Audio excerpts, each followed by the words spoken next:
This is Cydni. And I'm Sher. And each week we get together to share with you a message of hope. It is through our own study and our personal experiences that we offer the reminder to not only seek the light, but be the light. You can find peace, and there is hope. And as long as one of us is slightly caffeinated, there will be laughter. Today's episode is the power of words. And we're so glad you're here. I'm forging my way through the tip-tip-top. I'm living my life through the drip-drip-drop. All right, today, Cydni, why don't you go ahead and explain to us what we're talking about? Thank you, because I have a riddle to get us going. I wrote this by myself. Ooh, I'm so excited. By stealing a little bit of words from people. But overall, it was written by myself. Okay, try to answer this question.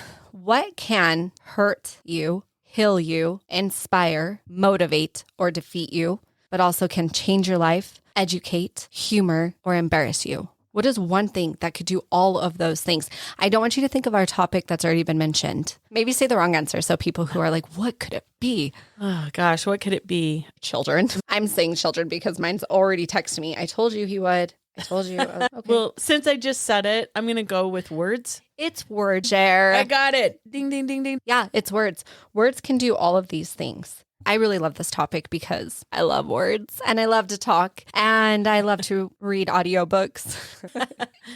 But I was thinking, well, no, this is science, that words that you say, think, or read will change the way that you feel. Do you believe it? I do believe it. We'll do an experiment anyway. Okay. We got to prove science. You can't just say you believe. So I should say I'm doubtful. I don't know, Cydni. I'm kind of a doubter. Oh, that's okay. We could do an experiment. All right, I'll say some words and take note. Bring awareness. Okay, I'm ready. Peace, love, gratitude, joy, hope, happiness, fun, humor, brightness, faith, family. How did those make you feel? I feel good. It makes me feel happy. It feels good, right? Yeah, okay. You're doing good. Now what about this? You son of a biscuit eater. You fanny pack wearing minivan mom. That's me. I just described myself. I'm gonna do one more. You dried lip. I just put on Burt's Bees. That's why she said that. Can't laugh. Right. These words are making you feel bad. Uh-huh. Okay. You dried lip, Coke Zero drinking loony. So I know that you did that to make me feel bad, but since you weren't serious in any of it, it actually just made me laugh. But if you really said that to me, I would be angry, and I can throw down with the best of them. I've been in the battlegrounds in middle school for years, so you've got nothing on me, Cydni. That's true. Honestly, those words made me feel happier than wealth and family. It's because you're being a smart aleck. So there goes the experiment. I hate science. I think we get the point of what Cydni was trying to do, but she just couldn't quite pull it off. But I could say this, that it is true that words can change the way that you feel. And it happened right now because we were being so ridiculous, which is fun. But if people do say negative things to you, it can completely change your day. And you dealt with that with middle schoolers, and I deal with it with 3 children who have different moods every 4 seconds. And myself. But it causes chaos or joy. It does. Words can do so many things. We know this, but have we thought about it lately? Have you been aware of what you're thinking, what you're saying, what you're reading, what you're listening to? Because it can really affect us, and it's such a simple thing to forget. I agree. And one of the reasons that we wanted to do this topic is that Cydni and I have been talking about all the chaos that's been going on in the United States and around the world lately. And we were just wondering about how much is happening because of the way we speak to one another.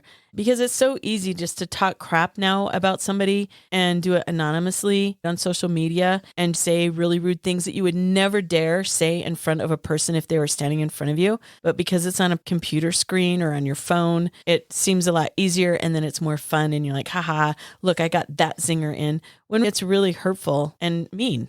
Right, because you think there's no consequences when it's anonymous, but there are consequences, not only to the person you're saying terrible things to, but there's consequences because you're allowing those thoughts to get into your mind, and it creates who you are, and it affects other people.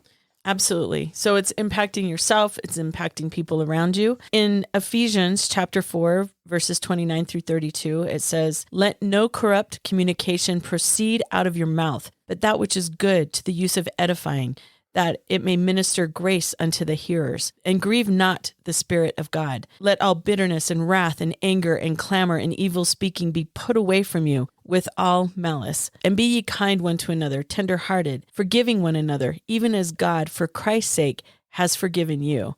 When I read that, it was like a throat punch to me, a realization that I need to do better. I can be more kind and I can be more tender-hearted and more forgiving. As it says, I can let no corrupt communication proceed out of my mouth, which I need to do more of. Right. And I heard that if you are so tempted to have corrupt words come out of your mouth, you should be silent. But I thought, what does that person know? And I stopped listening to the rest of that TED Talk. Why would you want to stay silent, right? Tell me, a woman, to remain silent. I think you missed the point there, Cydni, but that's okay. Elder Holland explained that our words, like our deeds, should be filled with faith, hope, and charity, the three great Christian imperatives so desperately needed in the world today. With such words spoken under the influence of the Spirit, tears can be dried, hearts can be healed, lives can be elevated, hope can return, confidence can prevail. This is the power of what words can do. They can literally dry tears, heal hearts, elevate lives, bring hope and confidence. We have a lot of power to tear down or heal, destroy or bring hope, all with the power of our words, which when you think about it is really overwhelming. That shows how much power that we as individuals have over our words that we say to ourselves, as well as the words that we say and put out there to others. I really like that. It reminded me of, speaking of the chaos in the world, I think that there is such a thing right now where people feel they get a pass to say things because of their history or their culture, that they can say things to other people. And I was listening to an interview with Maya Angelou, who she was asked a few years ago when a coach was fired because he said a racist comment to one of the Black female basketball players on his team, and he was fired. So the interviewer asked her, hey, do you think that this was worse that he said that because he was a white man? And I thought her response was really profound. She said, absolutely not. Vulgarity is vulgarity.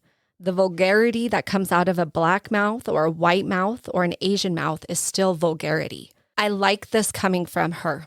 I like it coming from her because of her history. You understand that she means what she says, and you understand that she's been through so many things. To be able to speak to this means a lot, because when she was 7, she was attacked by a man who took advantage of her. And she told people what had happened, this terrible situation that took place. And the man was arrested, but then the man was set free.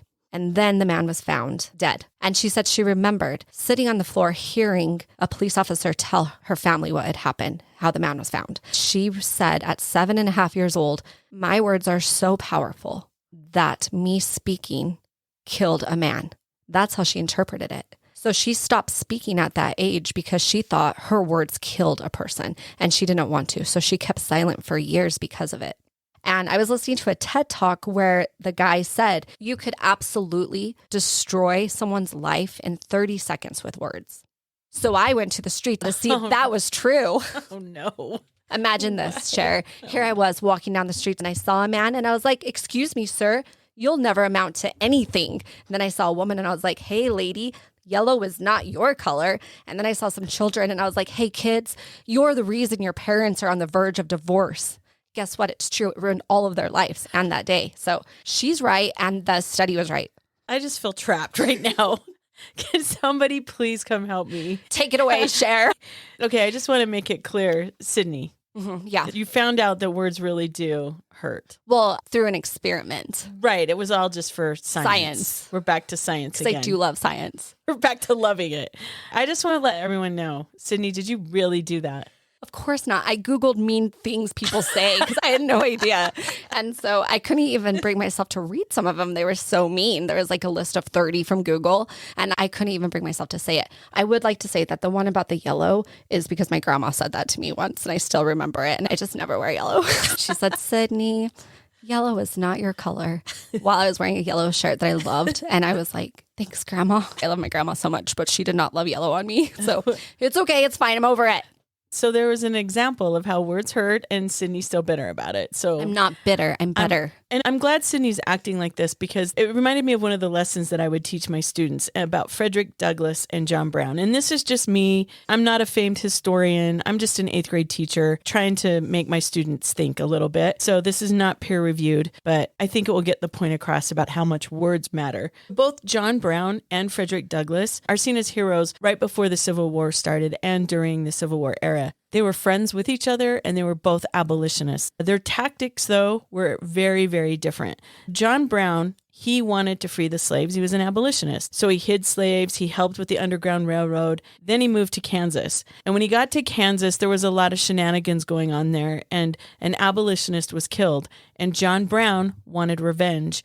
And so he, along with some of his sons and a few neighbors, went and kidnapped 5 slave owners, and they got swords and axes and they dismembered them and then they murdered them. So now slave owners, now what do they get to say about these abolitionist men? That abolitionists are murderers, and not just a regular murderer. They dismembered people and then shot them in the head. They get to say all of these things about people that had a good and righteous cause because of their actions. Well, it doesn't stop there. He and his sons, plus a few others, decided to start a slave revolt in Virginia. And on a side note, slaves had tried this before. It's not like they just were passive and wanted to stay slaves. They did try to rebel. They did try to revolt. And every single time that happened, the hammer came down so hard and they were all killed and executed. And it didn't just stop with the people that were involved in the revolt. They killed their family members as well. So they were putting the lives of their children and their wives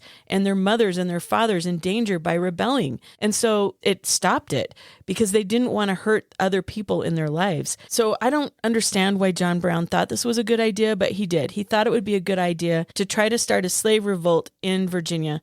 He went to Harper's Ferry. Now it's in West Virginia, but at the time it was in Virginia. He took over a federal arsenal at Harper's Ferry. He kidnapped several prominent citizens in Harper's Ferry. 6 of them ended up being killed, and 10 people of his own group, including his sons, were killed. And John Brown, as a result, he got arrested and he's hung as a traitor, as he should have been, because he just attacked a federal arsenal and killed some of our soldiers. So that's what happens when you do that. So now, what do the slave owners get to say about abolitionists? Not only are they murderers that dismember people, but they're rebellious traitors against our country. So tell me, how did this help? How did any of that help any of the cause for the slaves or abolitionist movement? It didn't. It didn't help anything. All it did was make the divide deeper and greater. On the other side, we have Frederick Douglass. And I've talked about Frederick Douglass before. He was a runaway slave. His owner's wife, remember, taught him how to read until his owner found out that his wife was doing this. He got really mad, and his master said to Frederick Douglass and his wife, "If he learns to read the Bible, it will forever unfit him to be a slave. He should know nothing but the will of his master and learn to obey it." And this is going to fuel Frederick Douglass to learn, because he learned from those awful words that his master said to him, that knowledge makes a man unfit to be a slave. And so Frederick Douglass wanted to learn and learn more. He was self-educated. He wrote books. He started his own newspaper. He went on speaking tours. He is using his words to try to change hearts and minds as an abolitionist. Now remember, John Brown and Frederick Douglass were friends. They have different tactics when it comes to being abolitionists. John Brown tried to get Frederick Douglass to help him with the slave revolt. And Frederick Douglass said no, because as he put it, it was a steel trap. He knew it was going to fail. He knew what was going to happen. What Frederick Douglass chose to do instead of choosing to take over a federal arsenal and dismember people, he focused on who we once were as a country. Now, obviously, he was a slave in this country. When he started out, he didn't like the United States of America. He was very angry about the slavery that was happening in this country. But then, remember, he's self-educated. He started reading and learning, and he realized that as a country, we were off. We had gone away from our founding, and he realized that we needed to reset and go back to what the founders and what our founding document said. And from that moment on, he started to try to do everything he could with his words, through his writing, by speaking. he was trying to bring Americans back to their founding. He said things like this: "I have said that the Declaration of Independence is the ring bolt to the chain of your nation's destiny. So indeed, I regard it. The principles contained in that instrument are saving principles. Stand by those principles. Be true to them on all occasions, in all places, against all foes, and at whatever cost." He also said about our founders, they believed in order, but not in the order of tyranny. With them, nothing was settled that was not right. With them, justice, liberty, and humanity were final, not slavery and oppression. He also said about our founders, they seized upon eternal principles and set a glorious example of their defense. Mark them. And finally, one more quote about them. He said, "And with sublime faith in the great principles of justice and freedom, they laid deep the cornerstone of the national superstructure." So he's bringing back to Americans the reason that this country was founded. He wanted to bring Americans back to that. Now let's compare this. How is this helping? Compare what John Brown did to the words that I just read of Frederick Douglass. What were the slave owners going to say back to Frederick Douglass? They couldn't say he was a murderer. They couldn't say that he was a traitor. They couldn't say that he was an axe murderer. None of those things. He was everything a slave owner hated. And he stood up to them with his words. And they helped change the United States of America and its direction. He also helped to turn Abraham Lincoln. When Lincoln was first put into office, his number one priority and goal was to save the United States of America, to save the Union. That didn't sit well with Frederick Douglass, who knew there was a deeper and higher purpose to this war. And so at first the two clashed. But as time went on, through Frederick Douglass' help and influence, Abraham Lincoln, his eyes were opened, and he started to understand that there was a deeper purpose to this war. Douglass became a trusted friend and an advisor. At the Freedom Monument dedication in Washington, D.C., it was Frederick Douglass who dedicated that. This is what he said about Abraham Lincoln. "But dying as he did die, by the red hand of violence, killed, assassinated, taken off without warning, not because of personal hate, for no man who knew Abraham Lincoln could hate him, but because of his fidelity to union and liberty. He is doubly dear to us, and his memory will be precious forever. Fellow citizens, I end as I began with congratulations. We have done a good work for our race today. In doing honor to the memory of our friend, our liberator, we have been doing highest honors to ourselves and those who come after us." Frederick Douglass, again, he was everything that a slave owner didn't like. And he was everything a slave owner said was impossible. And he used his gift and his power of words to prove his point. He didn't use his fist. He didn't go hack people to death. So how did this help America? America needed to reset, to get back to simple, godly truths that are unchanging. And Frederick Douglass was part of that, of the men and women that refounded and reset this country. He did this by using his words. That is the power that's found in words. It literally changed the hearts of America and brought us back to our founding. The reason I wanted to talk about this is we do have a choice during this time. Do we want to be John Brown or do we want to be Frederick Douglass? Both of these men believed in good causes. They were both abolitionists. But how they went about fighting for the cause, it made all the difference. Do we want to give people that don't like us a reason to call us names like an axe murderer or traitors? Or do they call us names because we're holding up right and true principles and the values of God, and we're showing that not only through our deeds, but through our words? History's hard that way because they both had reason to feel angry. They both were standing against something that was wrong. And they both had a lot of feelings inside. And it is interesting that we can see ourselves in both John Brown and in Frederick Douglass, that sometimes we act poorly because of how we're feeling. And sometimes we can gather ourselves before. Actually, I have to tell you this now. It's completely different and it is not as important at all. But it made me think about the practice, the pause, that before we react, because we feel certain ways and it's justified so often. And sometimes it's something that is affecting the world. Sometimes it is something that is affecting your own little world. And we had our own little world recently situation that I think ties together because Titus, who was 11, came home from school with a friend, and they said, hey, Mom, could I go door to door and mow people's lawns? And I said, no, Titus, absolutely not, because we have a brand new lawnmower. You don't know how to use it. And I just don't think you should ask for money from people when you don't know how to do it. And he said, okay. And then I went inside and he said, I think that meant I should. I think that means that we should go together door to door and we should ask people if we can mow their lawn with the lawnmower they don't know how to use. And so at that, Titus found somebody that wanted their lawn mowed by two 11-year-olds. And so he came home and he said, hey, Mom, she doesn't have cash, but she has Venmo. And I said, excuse me?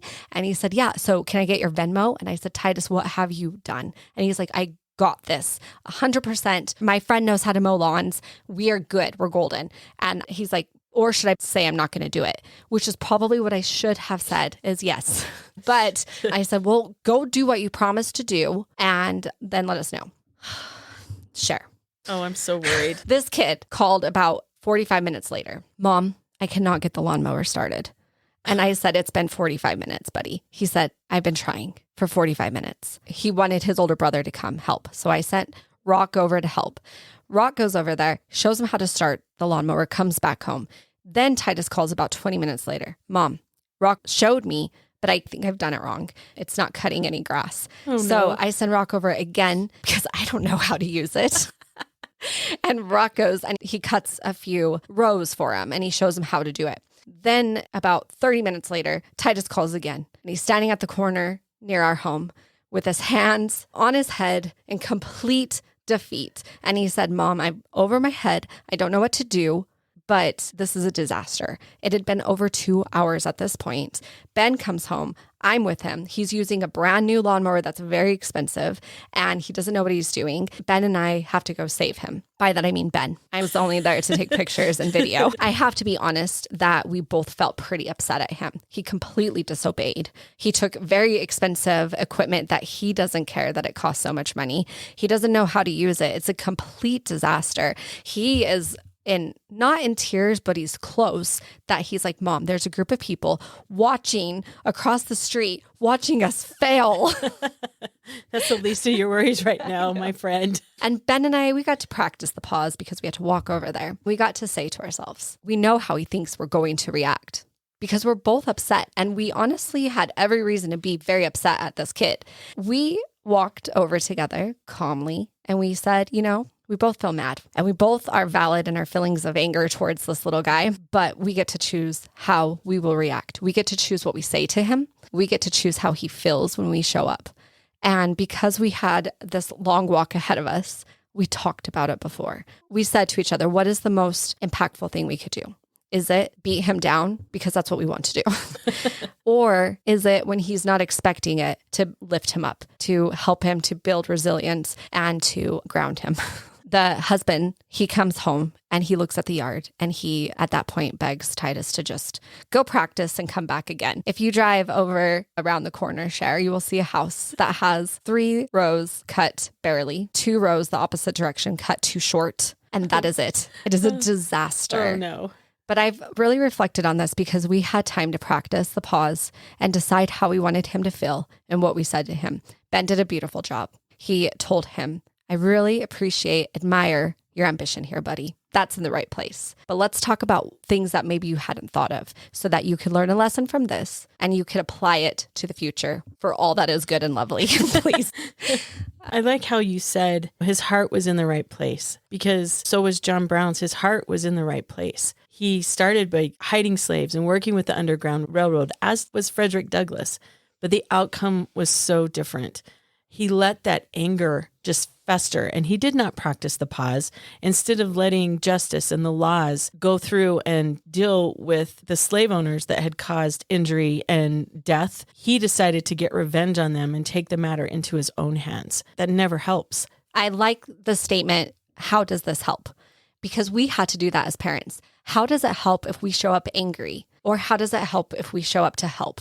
And for the most part, we are not going to be someone who stands in the history books for centuries and centuries, but we are someone who will stand in a day-to-day basis, who has opportunities to decide what we say and how we act. And we get to ask ourselves, if we practice the pause, how does what I'm about to say help? And it's really hard. You have to check yourself. I mean, being a middle school teacher, I wasn't really good at that in the beginning, and I got a lot better by the end. I had to check myself. Some days I was better at it than others, but there are lots of opportunities to practice this. And the things that happen to us can help. I wanted to go back to Maya Angelou. She didn't speak for, I believe it was 4 years.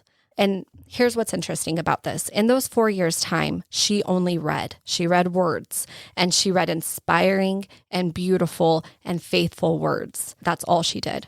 The people in town, they called her names. They talked down to her because she was a mute at this point. But her grandma would braid her hair and she would say to Maya, one day you're going to be ready. And when you talk, you will be a preacher. You will help others. And it was those words that pulled Maya Angelou out of this silence. And let me share something she writes. I think it matters who says something, and especially if you know their background, sometimes the words are even more impactful because you understand there's a history there, there's pain there, and there's reason and cause to be angry and bitter and hurt. But when they choose to change, that's where the power comes in. And here's some of her words. You may write me down in history with your bitter, twisted lies. You may tread me in the very dirt, but still, like dust, I'll rise. Do you want to see me broken, bowed head and lowered eyes, shoulders falling down like teardrops, weakened by my soulful cries? You may shoot me with your words. You may cut me with your eyes.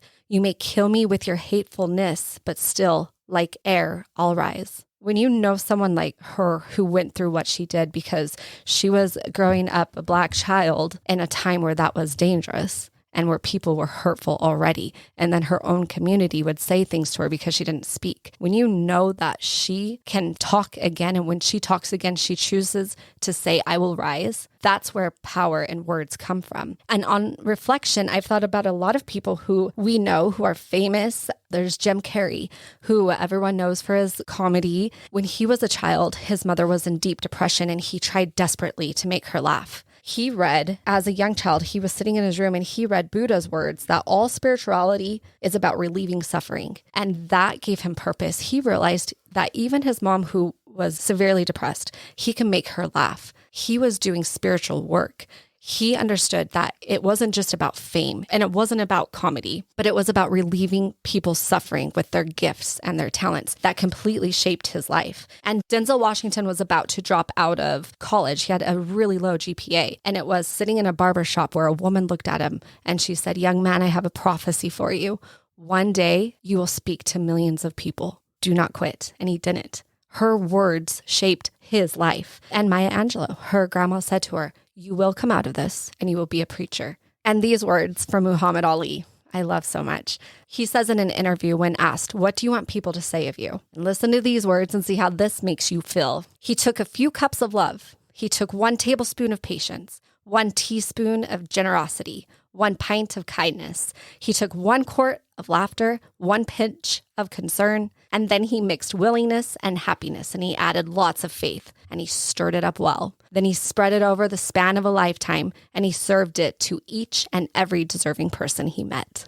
That's beautiful. I love it. And I was thinking upon my own direction in my life that I remember sitting in my college English class, not listening. I carried that on from high school.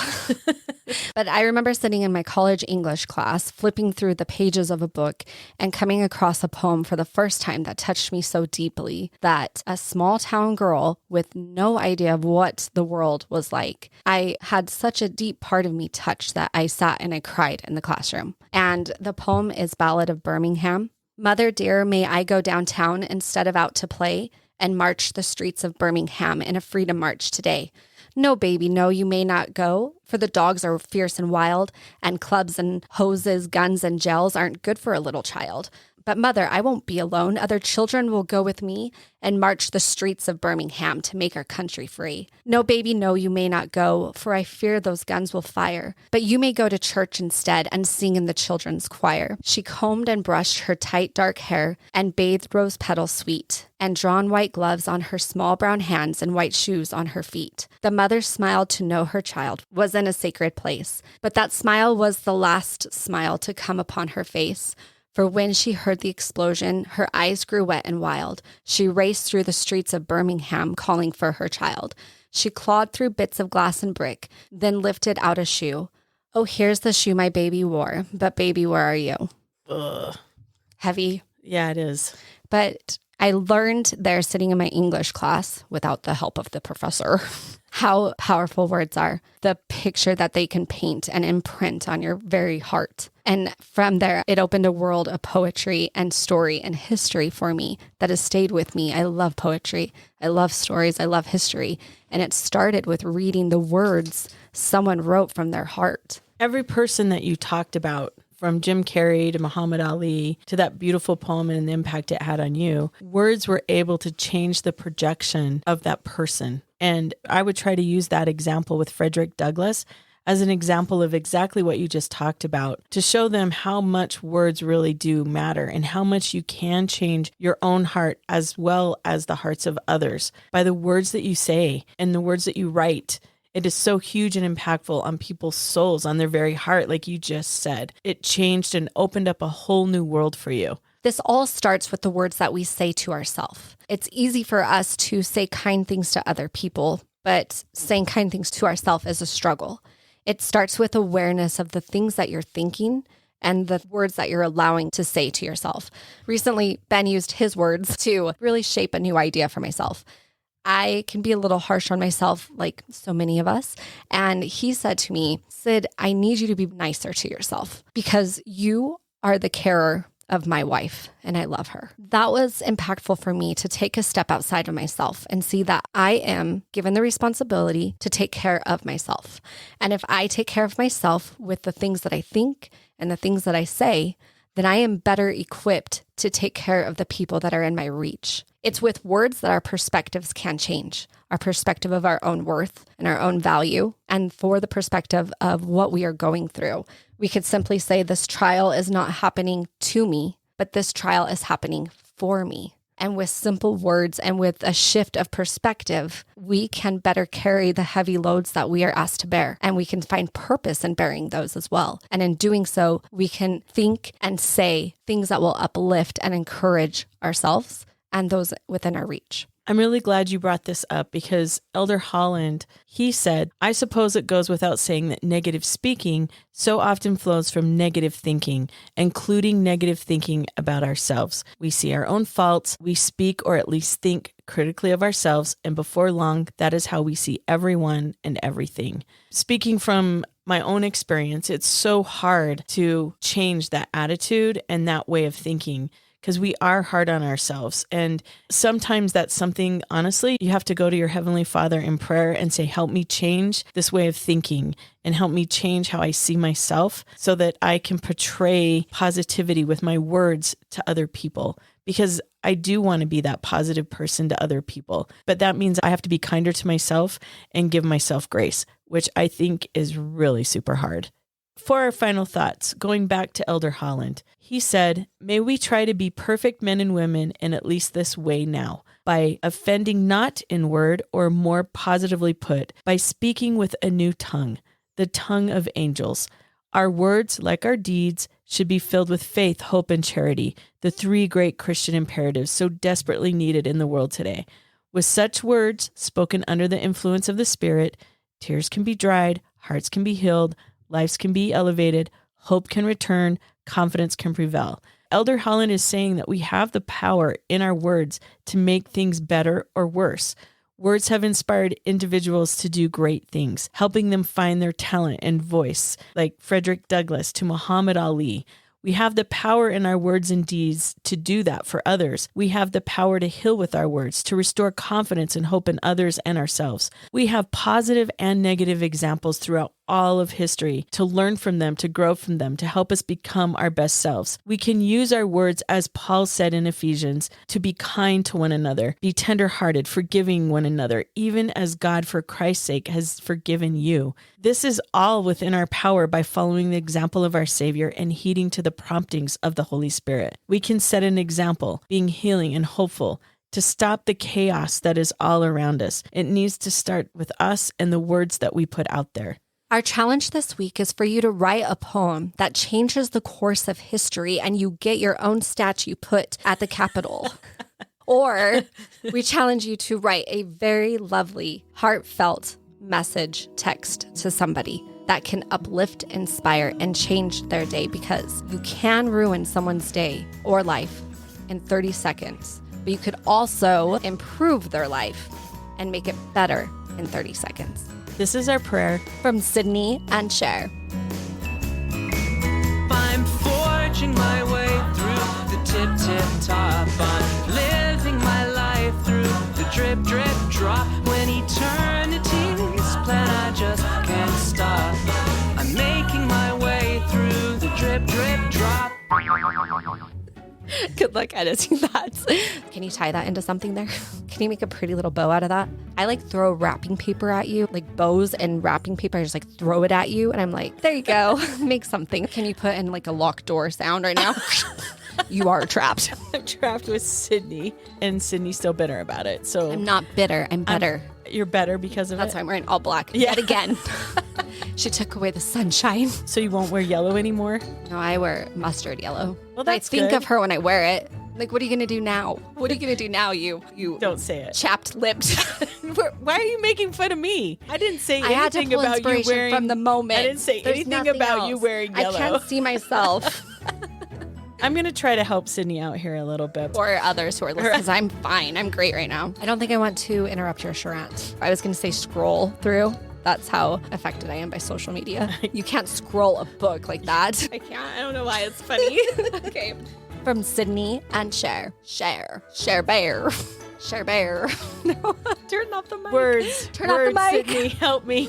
Can't Somebody stop. unlock the door. Eminem. Okay. Ah.